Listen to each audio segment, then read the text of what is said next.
Survivor season 45, episode 4. Oh my God.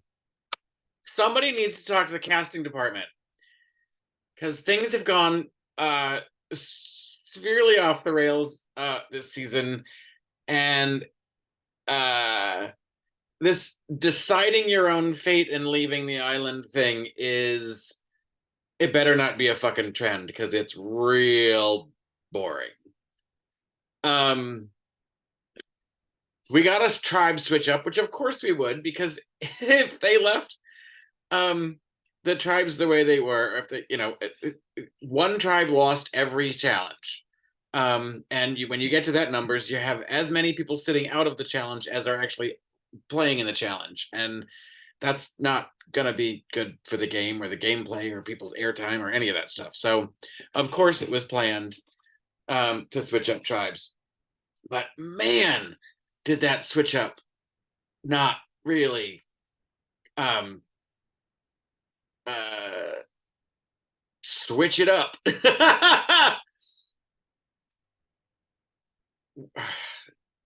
I'm very thankful that the opening credits are back. That's the one good thing about the 90-minute episodes, is that opening credits are back, so I can at least have some sort of attempt to try to remember people's names.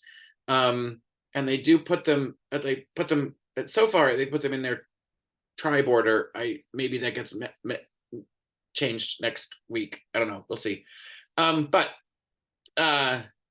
so the last 3 Lulu tribe members all get split up, which to me is like, that's actually great, because they all need to figure out how to play this game, and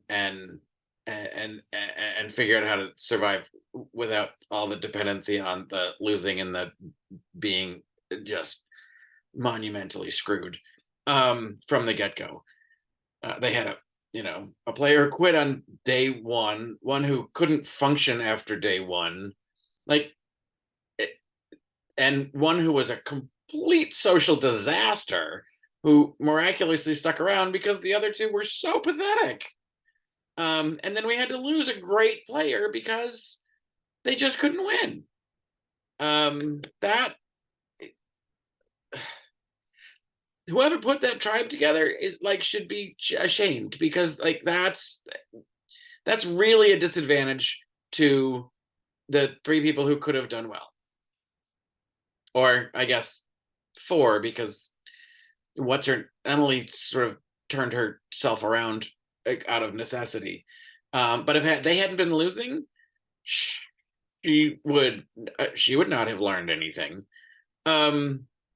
So now we get the new Reba tribe, which is very annoying that it's the name of a country singer and it's red and her hair is red, although it's dyed.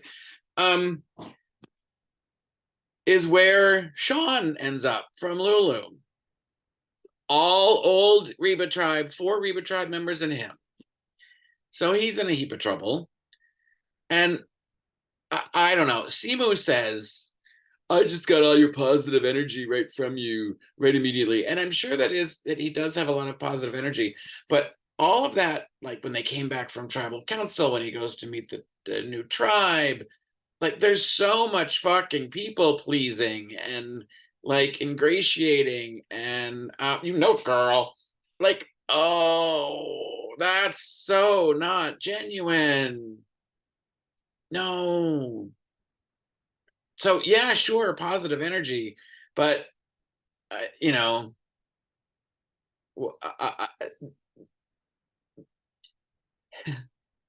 he didn't have a lot of strategy. He didn't have a lot of gameplay. He just had a lot of, you know, let's be cute. And in a situation where you need to gain people's trust, being cute and just saying what they want to hear and being what they want to be or what you think they want to be, and like not having any authenticity is not going to win you over any trust. Caleb, on the other hand, with his new Lulu tribe, which was all former members of whatever the blue tribe is called, and him. So it's 4 against 1 there. Caleb isn't, uh, desperate to get you to like him. Caleb is like, you're going to like me.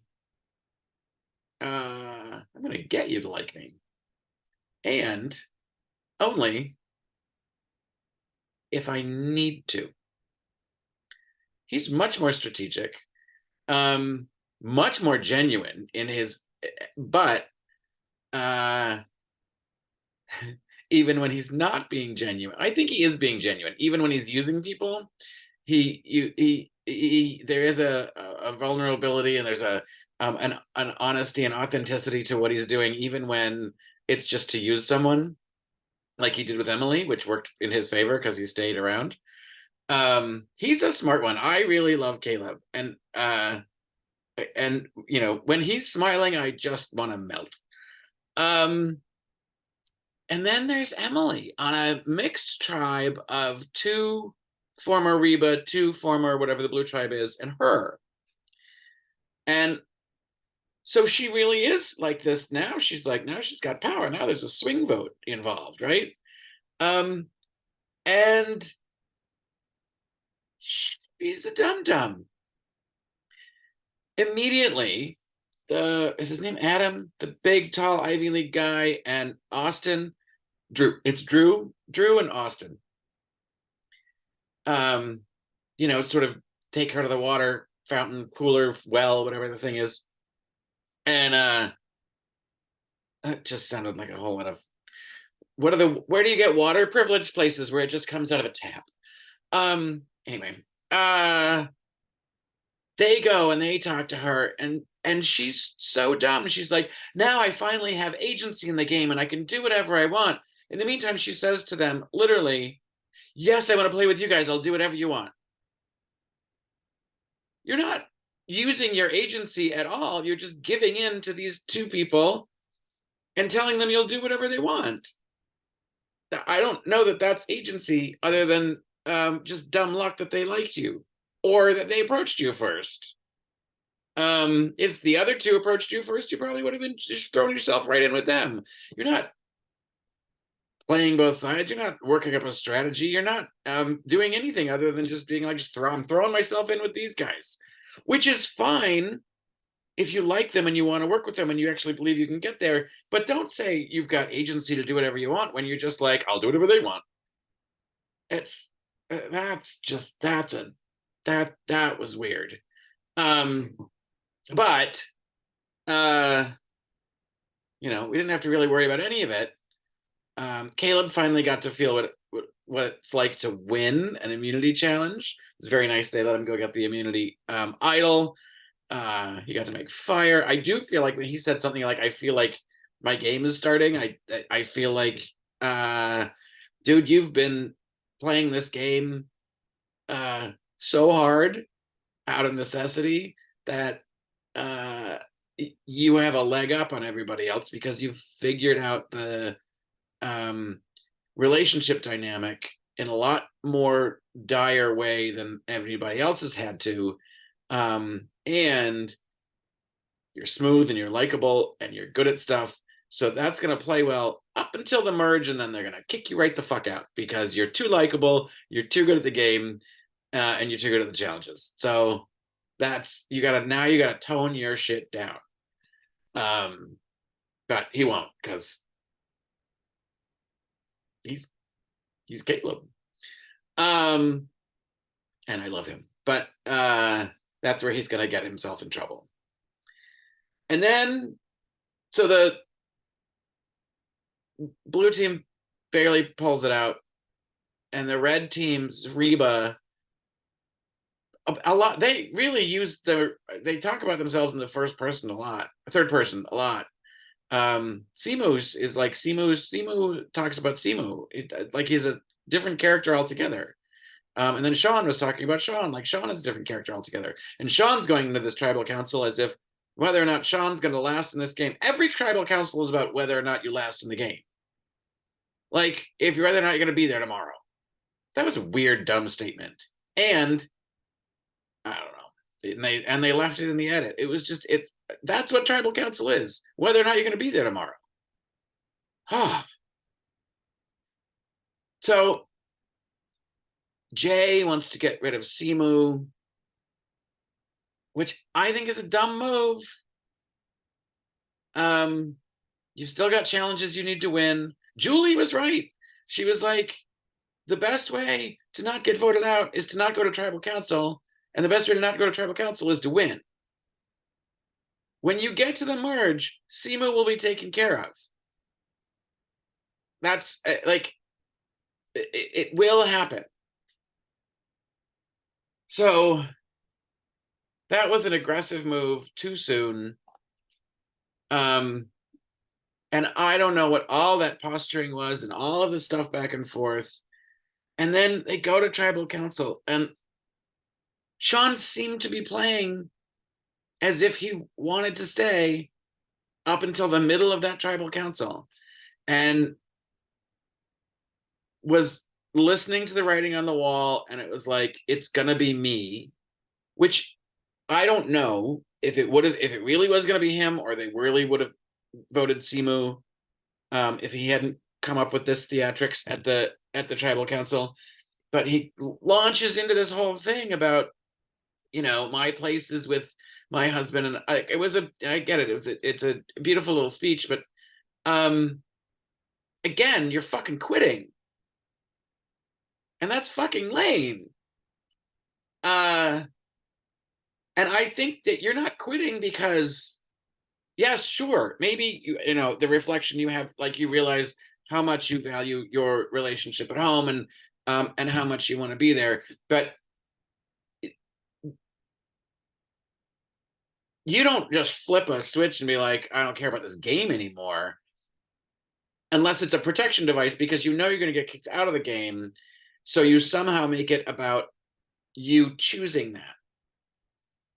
This whole like Sunnyside personality that he's got going on is a cover for so many other things that are happening underneath that, and it's not genuine. Yes, I believe him that he wants to cherish his husband and his life at home, but no, I don't believe that asking to be let go was where he actually wanted to be when he arrived at that tribal council. He just wanted a way out that it was his, and I don't like this. Survivor casting people, you've got to screen these people a little harder so that they're not quitters, because this is not what this game is about, and it's not fun to watch. So Simu was all up in arms because somebody had put down Simu's name, and Simu didn't like having seen Simu's name. So that's going to make an enemy out of Simu.